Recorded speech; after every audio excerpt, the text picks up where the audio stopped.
But if people can't understand you and you're not standing within your power when they do understand what you're about, then you're not attractive.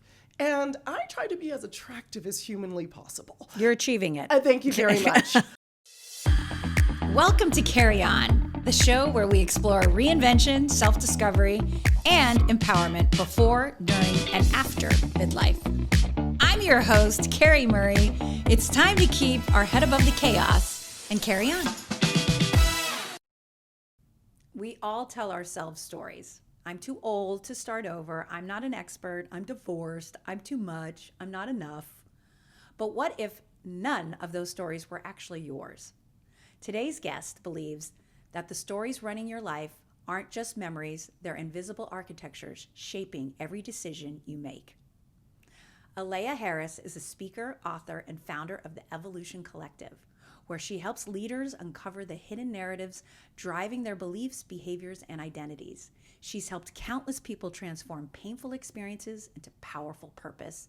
And today, she's joining us to help us all rewrite the stories we've been carrying on for far too long. Welcome, Aleya, to Carry On. Before we carry on together, please take a minute and hit that subscribe button. It means everything to me to see your support, and comment below with how you want to spark the stage. So first, before we get into it, how did we meet? I was trying to think about, was it Crystal Whitaker? No. I could actually not met you. I think I did a cold outreach. That's what it was. See, reach out. Did a cold. I mean, this is years ago. Now. Yeah, we're talking like outreach. I think for your original podcast. Yeah, Carried Away. And then you were so enamored with me. I was smitten. That I ended up speaking at your event several times and joining Bra and doing all of the things. That's what it was. It was a cold outreach. See, it does work, everyone. Yes. The answer's no until you ask. And now I'm sitting live in person in the studio. I know, back feeling again. Blessed to carry on. And exactly. Here we are. And you were pregnant at the time, I think. Like, I don't even think you had your baby. I was doing brave things. I was super productive while pregnant. I love it. Well, it's been 4 years, and before we really dive into what you've been up to since then, I'm just going to take a moment and show our audience. So if you're watching this on YouTube, I really want you to take a minute, and we're going to see Aleya in action. Here she is speaking, my keynote speaker at Women on Rise, which is our annual Bra event that celebrates women who are on the rise. So take a minute and enjoy this. In 2019, I began my entrepreneurial journey in an abusive relationship. I was the perfect victim. I was in a job that I hated. I was a sparkly, very cute pink lipstick, round peg in a square hole of blue IBM suits and bald white men. And I couldn't figure my way out. I was lost. And then I met her. She was successful. She was triumphant. She was gorgeous. She was 2 years into her entrepreneurial journey and had already made $500,000. She knew what she was doing, right? So what did I do? I asked her for help, and I received help. But I also received the presence in my life of the narcissistic energy vampire that I didn't know I needed. Every idea she had was better than mine. Every thought, every word, every idea was better than anything that I could ever come up with my puny little brain. And we built my business. And it was months and months and months until one day, I sat there and I realized, I have this business that I actually don't know how to run. She had set things up and she had every step by step. If there were 3 steps, she gave me step 1 and step 2, but I had to come back to her for step 3. So I looked around and I had a business that maybe would have gotten me to that $500,000 mark, but I had no idea what to do with it. And what did that do to me? Instant imposter. Sometimes we look around and we wonder where our imposter syndrome came from. Mine has a name. I'm not going to give it to you. But when I looked into the mirror, I realized that the name was actually mine. Wasn't that amazing? I'm biased, but I sure think it was. You really crushed it. Yeah, It was really... It was actually one of my favorite talks that I've given because the audience was so awesome. It was a bunch of women that I felt like, I was like, if you guys could just follow me. Yeah. From And town so to town, it'd be I great. mean, after that episode of Carried Away, which I'll link in the show notes too, you know, you ran a workshop at the Wealthy Women's Summit. You were a keynote speaker. You really created a lot of positive impact in the women in our community. Tell me what led from that. Did people come up to you? Is that like, I like to think that was like the first kernel of what led to Spark the Stage. It is. So what happened is I was trying to be a speaker, like, put my name in lights, here I am, and I ain't got no time to tell you how to do it. Right. That was my thought process anyways. It was clearly erroneous because it was speaking at the Wealthy Women's Summit and Women on the Rise. Women on the Rise, yeah. And then maybe, I think there was a couple other ones, right? So all within there, it was this odd kind of God slapping me across the face, being like, pay attention. Because I was getting off stage and people were saying, that was great, love you. How do I do that? And I was like, what? They're like, that. Yeah. All of that. And they Yeah. would kind of gesture to all of me. And I said, well, I don't know what to tell you. I don't know what I do on stage. I don't know how to tell you how I do this. But it was happening so much, especially after Wealthy Women's Summit, that I was like, okay, let me Clearly figure you're out. getting Yeah. some signals and hits from someplace telling you this is You're you need supposed to to tell the people how to do this. And I'm not gonna lie, I was reluctant. Like I said, oh, I can only do one thing. Like I want to focus on my lane and becoming a speaker. I don't really want to be a teacher of this. And little did I know that both were going to feed beautifully into each other. So I hosted this workshop. I said, okay, 4-week workshop, I'll charge you. I called it Spark the Stage. Wasn't really a thing. Book didn't exist. Nothing existed, and it was a hit. Yeah. And then I said, oh, maybe this is a thing, because as I was developing it, I also was able to codify my frameworks and my techniques. And then I made a course, and then came the book. And now Spark the Stage has 3 different levels, ranging all the way from $5,000 to $30,000. Nice. I have Spark the Pitch, where we do pitching. I have my consultancy around narrative-based communication design. I mean, and all of it came from a very spunky, sexy blonde named Carrie, who said, yeah, you can be on my podcast. Yeah, absolutely.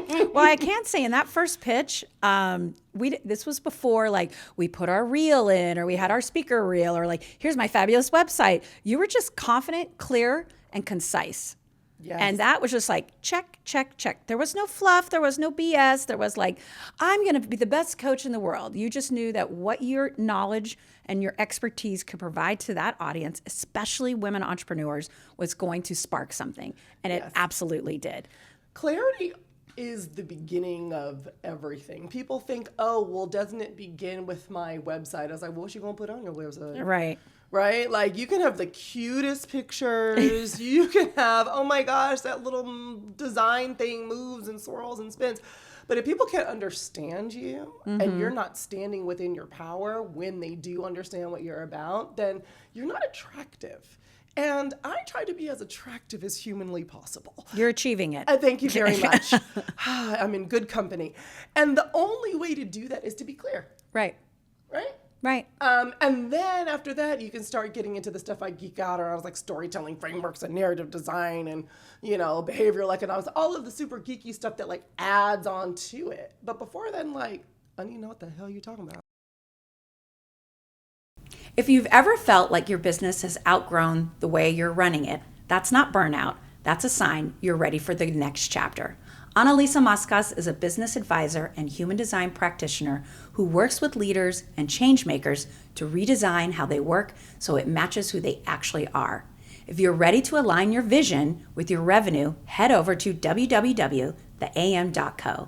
Carrie On guests get a free 7-minute founder diagnostic to understand their business and get what they really need. So check out the bonus resources for all Carrie On listeners at www.theam.co.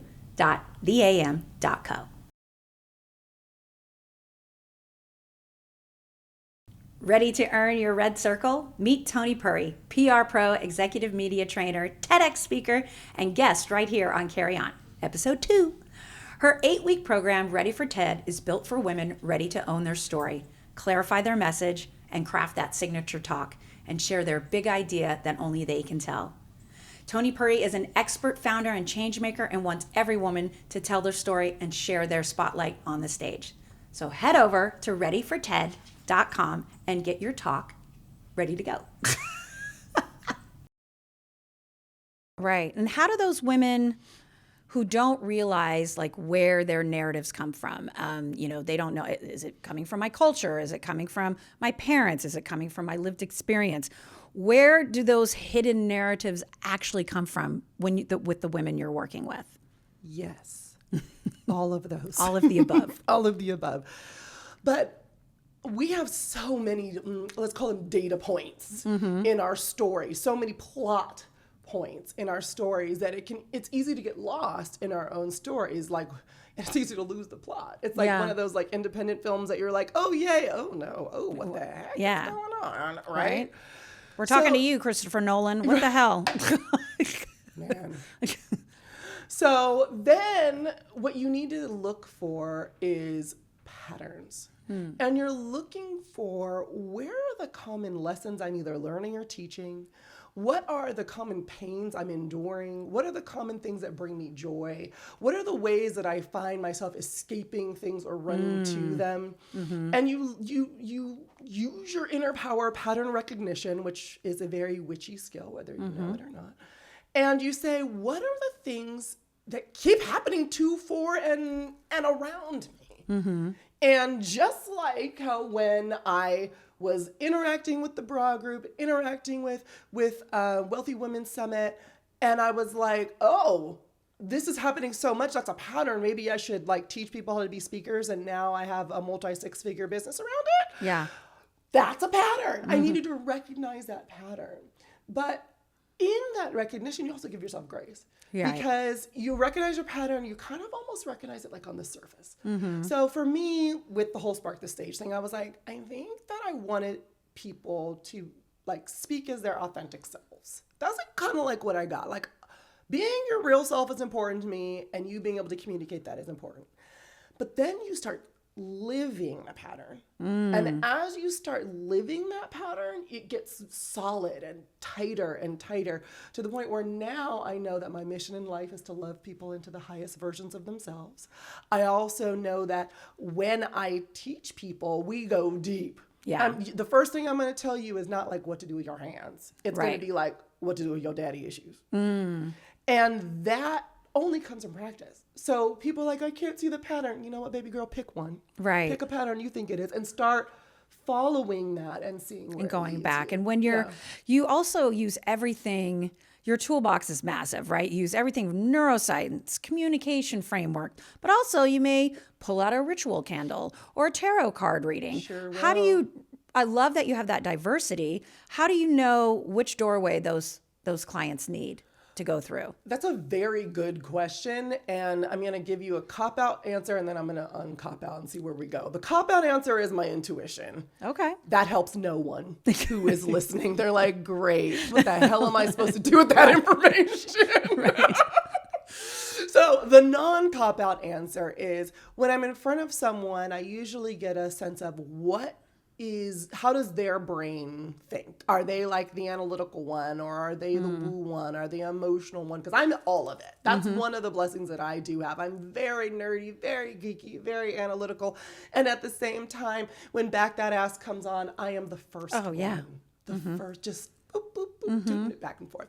So like, you gotta have areas of yourself, and you know when to bring each one back and forth. I can go and read in your Akashic records, or we can go ChatGPT this and figure out the market research. Right. Right? You're Like right. whatever you want to do. And so you need to know who's sitting in front of you to understand how you're going to communicate it.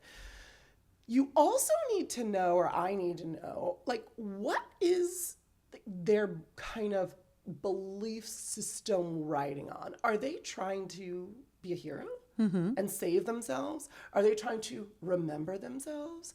Are they trying to unearth a truth? And I use different either storytelling frameworks or tools depending on what their kind of overarching goal is. So let's say that someone is just trying to figure out who the hell they are, which is like 90% of my clients. Right. That's a remembering, because you're never, who yourself is not in the future. It's in the present. It's you're just uncovering and remembering, right? And so with that, it's really great to go inwards. There's nothing I can tell you. I can't look at you and be like, let me tell you from your eyeshadow to your sweater to your this is who you are. No, that's not it. So then we do visualization, because I need to go inside. And that visualization, if that person is a data person, I might say, now walk through these exact points in your life. If the person is more kind of emotional, I might say, well, feel the feeling of, right? So you have to understand exactly where the other person is sitting in front of you to get them where they need to go. It's not about me trying to show off what I'm really good at. It's me trying to get you to have my favorite moment. Those eyes as big as saucers, and that kind of mouth opens, the jaw slacks, and the person goes, oh my God, that's it. Like, that's the moment. Yeah. So I'm an addict for that moment for my clients. So whatever I need to do to get you there, that's the tool I'm going to whip out. Yeah, because you must deal with a lot of women, especially women over 40, who are stuck in that identity of I'm a divorcee, or I'm a cancer survivor, or I'm an empty nester. And they can't seem to push past that, you know, and then they think I'm uninteresting.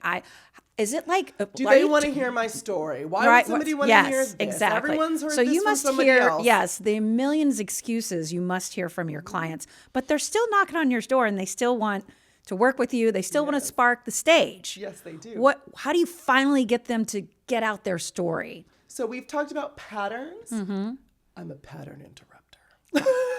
Disruptor. I'm a disruptor. I used to call myself a destroyer, and then that felt very violent. So I then have now transitioned into I'm a sculptor. So if you think about, you take a hunk of rock and you kind of chisel away at it, but you don't like bash the whole thing. So you're not really destroying it. You're sculpting out the image that is already inside of them. That's what I do. So I hear people and I let them talk for a little bit, and I smile, and I'm not judging you. I'm listening. And then I'll say, you know, you've done this. I had this moment on a client call last week. So you've done something twice now. You told me what you thought I wanted to hear, but that's not what I asked you. And the more obvious thing is to go back and say, well, so answer the question again, which I might do. But the better question is, why did you tell me what I wanted to hear? Why do women do that? Yeah. Why do we naturally default to that? Everyone has a different answer. Sometimes it's because they're afraid of what the truth is. Sometimes it's because they are on autopilot. They're so used to people pleasing, they actually don't know how to get up underneath it. Sometimes you're telling me what I want to hear so that you can impress me. I've had clients, first of all, look me in my face. I am not intimidating. I know I'm cute, and I know my lipstick is painted for the gods. I promise I don't care that much about stuff. I just needed you to hear that. Because people come in and they say they're intimidated by me. And they literally just pay me 5 figures to help unearth themselves. Right. And I'm like, I am the last person that you need to be. I might not have even showered on that day. Right.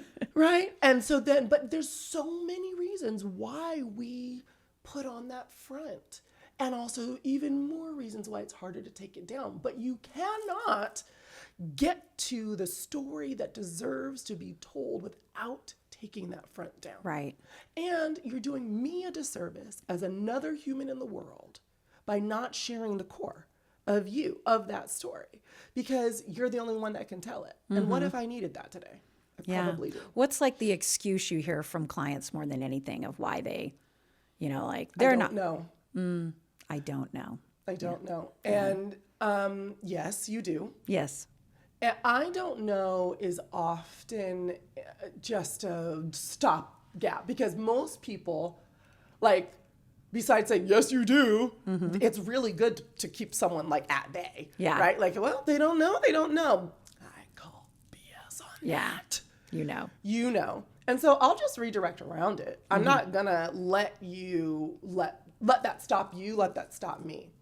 Because I don't know usually translates into I am scared. I don't like that. I don't want to see that. Or someone, something, somewhere has told me that thing that is underneath is not okay. And so I've told myself that is not who I want to be. So I'll give you an example. I was working with a client in the South, lives in the South still, conservative South. And she does everything right on the outside. She is a good girl. Southern Belle. Southern Belle, good girl. And I said, okay, have you seen the movie Doctor Strange? Have you seen the movie Doctor Strange? Love that movie. There's no arguing in the war room. I love that. There's also the mirror dimension, where if you're a magician, you can set up the mirror dimension where you can basically do whatever. You could literally blow up the whole world inside the mirror dimension, but it doesn't affect the real world. And so I asked this very conservative Southern woman, church-going, good girl, if you got dressed in the mirror dimension, what would you wear? And I could barely contain myself, because this woman said, my ass would be out. She said it would be short up to here, boobies out, heels on. And I said, I did not see that coming. And so then I kept going. I basically gave her permission to say all the things. I was like, nothing's going to affect anything in the world. So what would you do? And now if she decides to go out there, ass out, tits out, I applaud it. Yeah. I don't think that's going to happen. But right. She at least could see what she was yearning for and how much of that freedom she was or was not allowing herself. And that's what it's about. Giving yourself enough room on the spectrum of your possibilities to play with. Because when you stay behind the wall, you only have the you that exists right there. When you remove the wall, you don't have to live fully on the opposite side, but you could. You now see what's possible. Right. So I love that. And when you created Spark the Stage, what made you create the framework that would meet someone where they're at there, but also someone who's like, oh, I'm ready to hit the stage. I got my talk. I just need to know, like, how do I do this? Like, how did you bridge that from scared Miss Southern Belle to overly confident Connie? Well, it's funny because when I first started, like any good entrepreneur, I took overly confident Connie's money because money is money. Correct. Now, if you're overly Thank you, Connie. Thank you, Connie. Appreciate you. However, if you're an overly confident Connie, I'm not checking for you like that. Okay.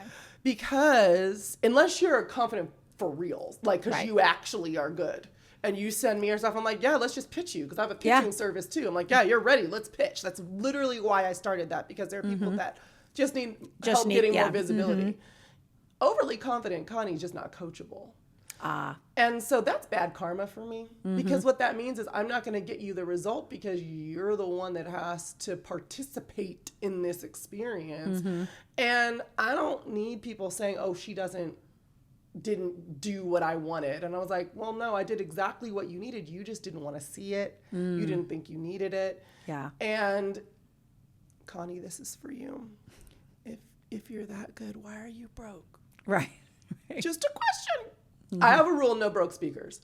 So I have programs that will help build your commercial container, build your talk, then pitch you out into the world, because I feel like There are such things as diamonds in the rough, best kept secrets, for sure, for sure. But if you're confident in how good you are, then you should be paid. And if you're not paid, then something's off. The other thing you say about being on stage is no crying on stage. No crying on stage. So what do you tell that client who's just like, well, this is the moment when I'm going to start crying? No one says that directly. But what I tell people, because we unearthed some stuff, and everyone's triggers are different. I have a client who, her kid is now, I want to say 4-ish. And she stopped breastfeeding when the kid was like 2.5, something like that. Wow, she is a queen Trooper, to, yes, wow, absolutely. to do that. Yeah, no, Ruby Coral got 7 months. Good so, for you. Sorry, Caitlin, you got 3. I pumped for 6 months and 3 weeks of that time. Well, I can tell you, I only breastfed for 3 months. She still got into college. What? Who knew? Who knew? It's like the medical profession left something else. What are you talking? And I got my body back. What? That's the thing. Being a food source is for the birds. It's a lot. I'm like, oh my God. Like, I have a lot of respect for cows now. Yeah, Yeah, truly. Because I've been one. Yes. In the past. Ugh. Yeah, it's My nipples will never be the same. never be It's okay. the same. So back to. What was the question? I Now know. You got me reminiscing. I know. on my I told you cute little we nipples. would get off track. I thought it was going to be about tacos, but we started Nope, about nipples. titties. I mean, you're the one who named your thing bra. What did you? I feel like it's kind of like always on your mind, girl. I mean, I guess what I'm trying to get at is what story do you wish every woman over 40 would stop telling herself and just honor who she really is? I wish you would stop saying I'm not the one. Oh. I'm not the one who needs to tell this. They don't need to hear it from me. I don't need to be on the stage. I don't matter. Basically, what you're saying is I'm not worthy. Yes, you are. Yeah. And if they could just stop telling themselves that and be brave enough to even enter into their mirror dimension and start playing around with what makes them them, oh my God. The power that I have seen people step into has been amazing. I'm getting literal Goosebumps. like chills and Yeah. goosebumps thinking about some of my clients who have built 6-figure businesses, who have shared and dismantled generational trauma, who, I mean, like the list, because it's spoken after traumatic brain injury where they couldn't even speak 2 years before that. And now I help them get on stages because they just realized that, yes, they are the one. There's no, like celebrity and TikTok and influencers make us feel like somehow they've been like chosen by God. Yeah. And I'm like, no, that's not how that works. I was listening to a song in the car. Don't ask me what song it was. It was on Spotify radio. But there's a line in it that caught me, and it's like, I don't wait for open doors. I bust through walls. Oh.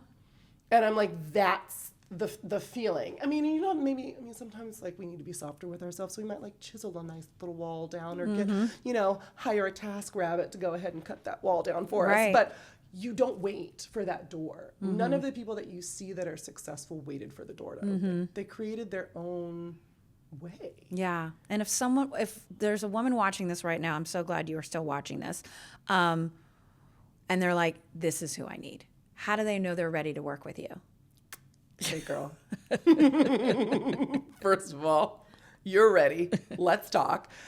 You know you're ready when you say to yourself, I think I've got something. It might be an idea. It might be a talk. It might be a desire to leave a legacy. It might be a desire to open your mouth just a little wider than it was before. But there's something. There's a fire. There's a burning. Because I'm kind of like one of these New Age Christian churches. Come as you are. As long as you're willing to go there with me, I will take you. I love, love, love, love, love on you. But my goal is for you to share the thing that only you can share. Because I have been to lots of conferences, lots of events. Around, We all have ad nauseum. And the speakers are bad Yeah. for the most part. And it's not because they don't know how to use words or a microphone. It's because they're trite. They're cliche. They're doing the thing that they're supposed to. And those are not the speakers that I raise up. I said raise up like I'm your mama. Like that. You're your mama. I'm your speaker mama. Come on, girl. Come on, baby. No, I that's who I raise up. I raise up people who are willing to be, as I say, just left of center. Because if you're going down the middle and the event organizers are like, okay, well, we've heard this over again. We don't need to do this. I talk about how to raise leaders or how to, it's like, okay, cool.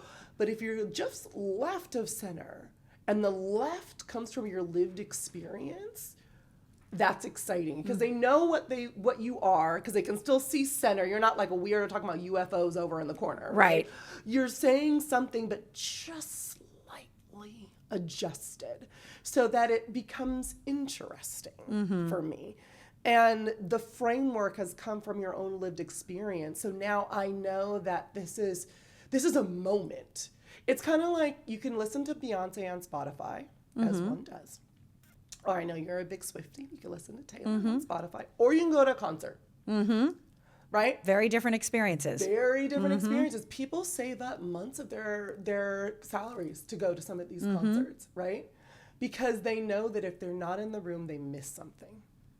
And that's what your speaking should feel like. If you're not in this room, you won't be able to get this on ChatGPT. You won't be able to get this in somebody else's book. You have to sit here, put your pants on out of your pajama bottoms where you're at home. Right. Put your butt in this seat because I'm about to change your life. Love that. And where do Aleya speakers go? I'm sorry. I got excited. Yeah. I'm so sorry. You don't need to get This is what excited. I do. I love it. Sorry, I talk a lot. No, you are supposed to talk a lot. It's just show. That's why we carry on.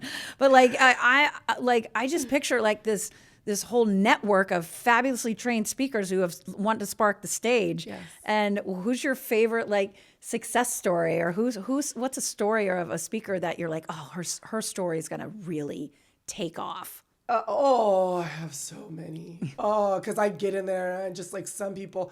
Now, there's no crying on stage. Right. Because that's manipulative.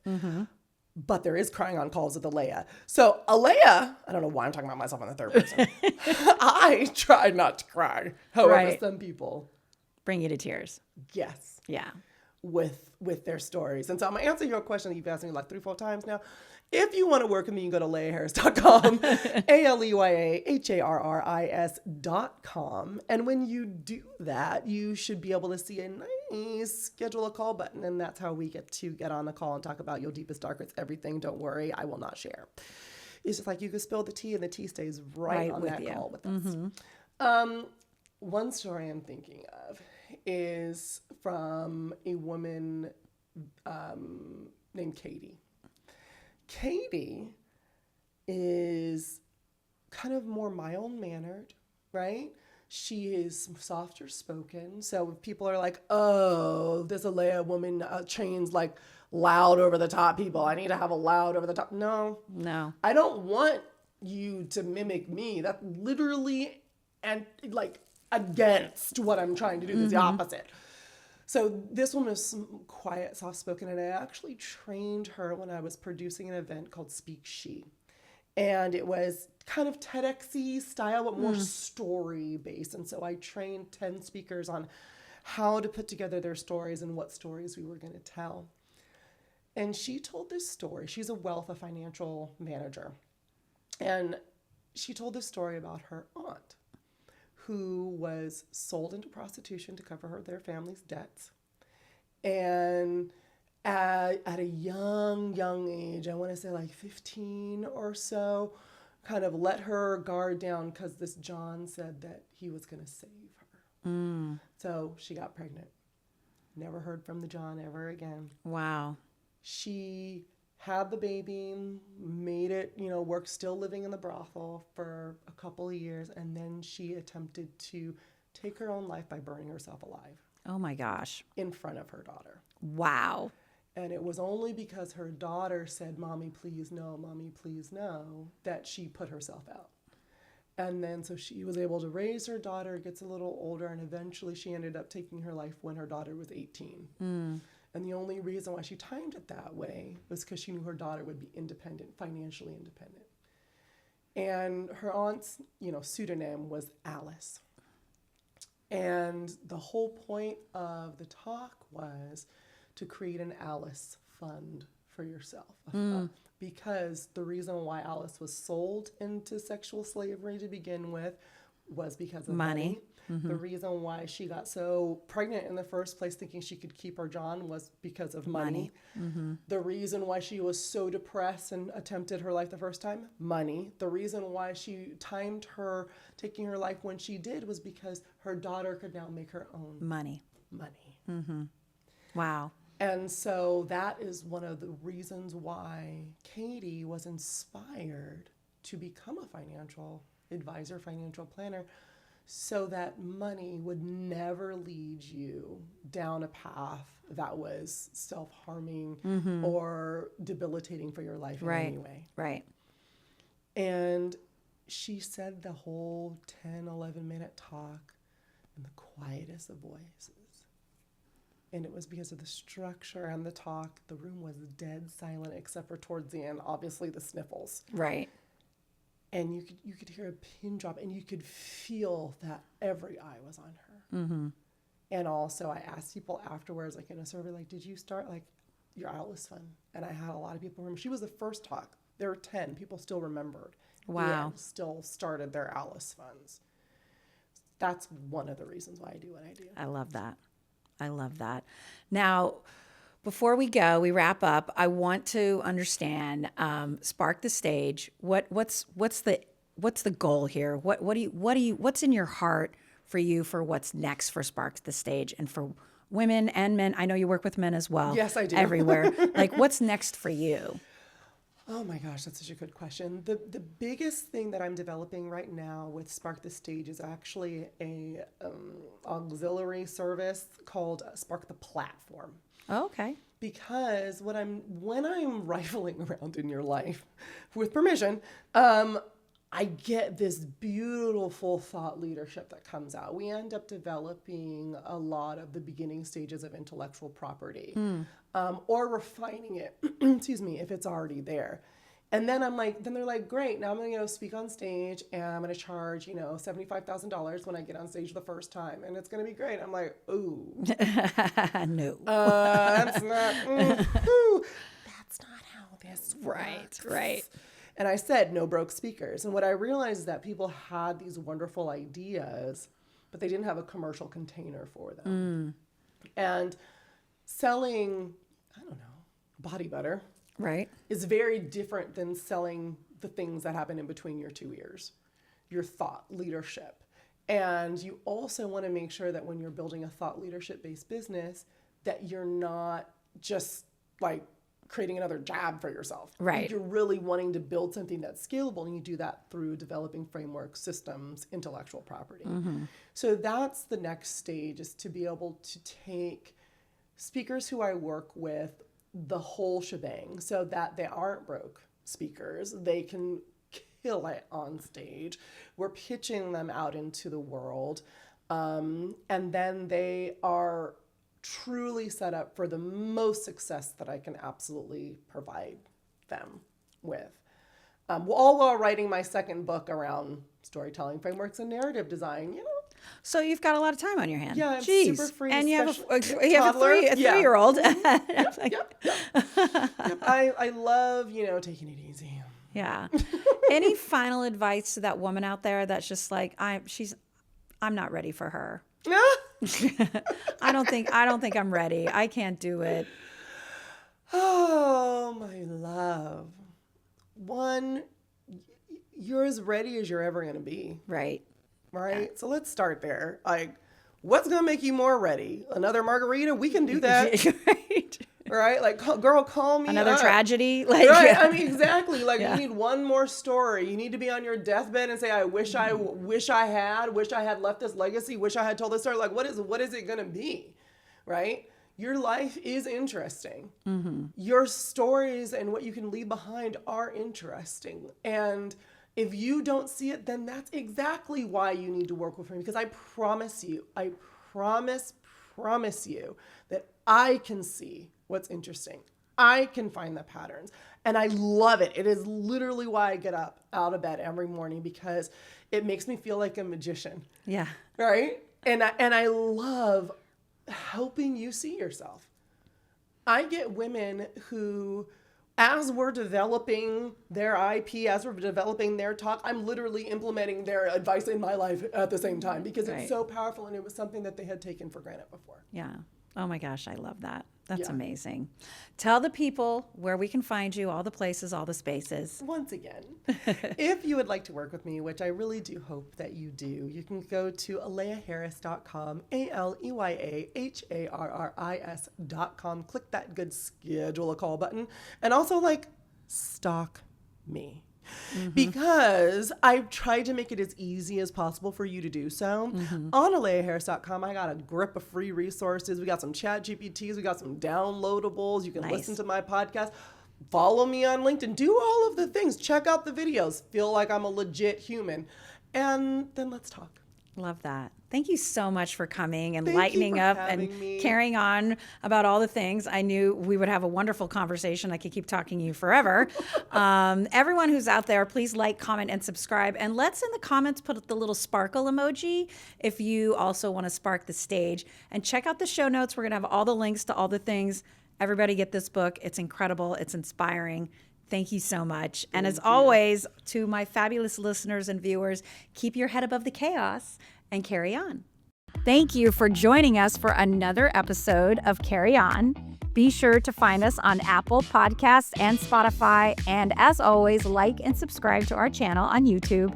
And don't forget to keep your head above the chaos and carry on.